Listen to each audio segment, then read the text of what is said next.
basically just going to be a collection of a few exercises that I think would benefit someone if they are having trouble reaching the valves on the back of their cylinders. If they've already tried, looking up when reaching, you're keeping your elbow straight, you've moved your back plate and harness around, you've really played with your setup and nothing is working, your buoyancy is down, your trim is down, everything is good, there's a possibility it could be your arm flexibility. So here are some exercises that can help with that. So there's an exercise called cow's face, and I'll show you a photo of the full pose. But the amazing thing about it is actually the arm flexibility that it builds. So I'll give you an example of the arms now. You essentially are going to put one arm up, one arm out like that. So one arm straight up, if you could see, one arm out, and then you're going to reach back, elbows straight. You don't want to be putting your head forward.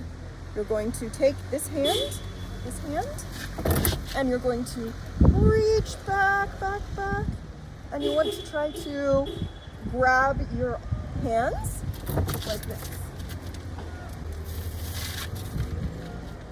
You could try doing this in the morning and holding it for about a minute, and I promise if you do that, you will see amazing increases in your arm flexibility.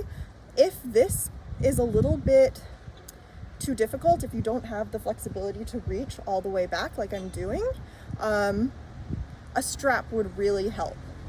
You could use a weight belt strap, you could use a belt. In all these exercises, it's really important to keep your spine straight. You never want to be hunching forward or back, and you don't want to have any pressure on the neck.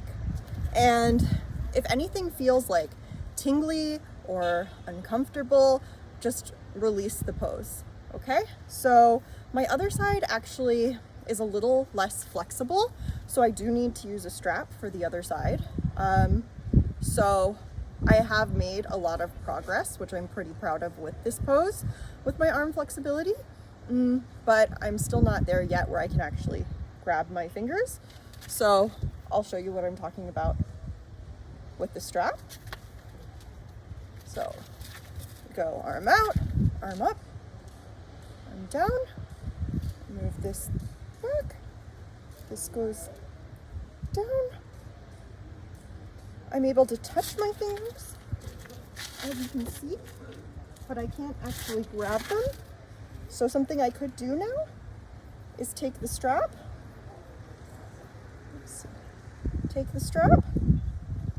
and then if for some reason you just can't make it, this is a great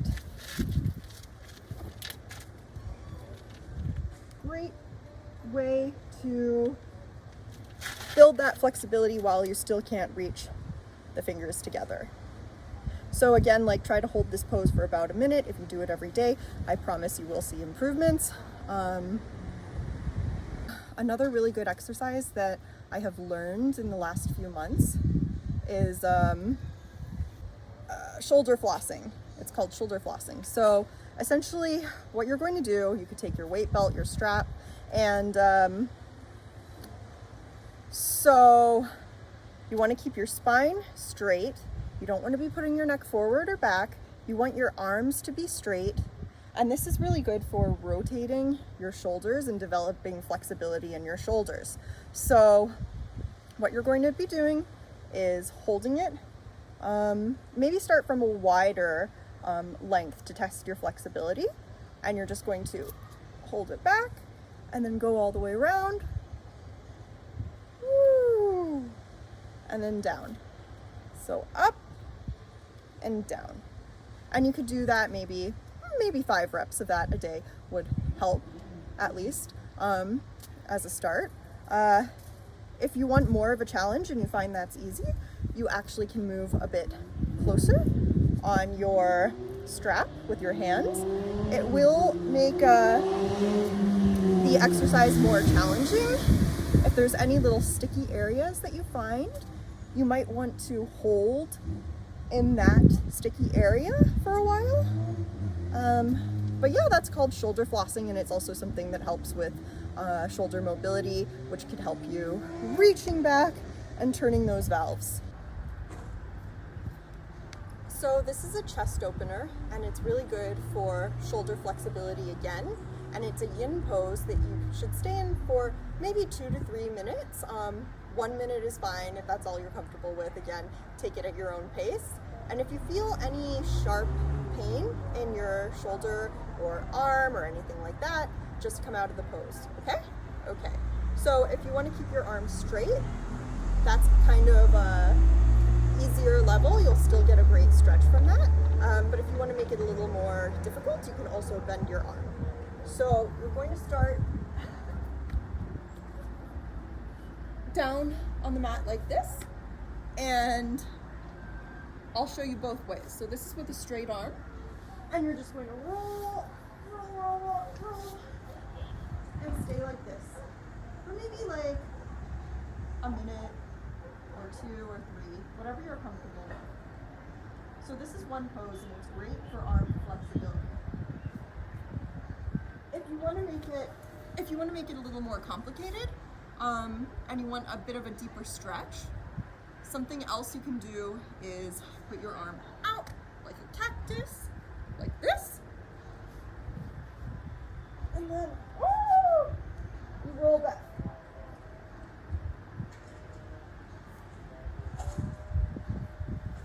So that's a really deep stretch, and you should do that on both sides. Just take it at your own pace. So I just want to say that even though I've only covered very few exercises and they've mostly been for the upper body, I really think it's important for scuba divers to focus on building their flexibility as well as their strength, because I think for many of us, you know, like after a year of scuba diving basically every week, you know, I started to turn into just like a rock or something, you know, and I didn't realize how much my body desperately needed this additional flexibility.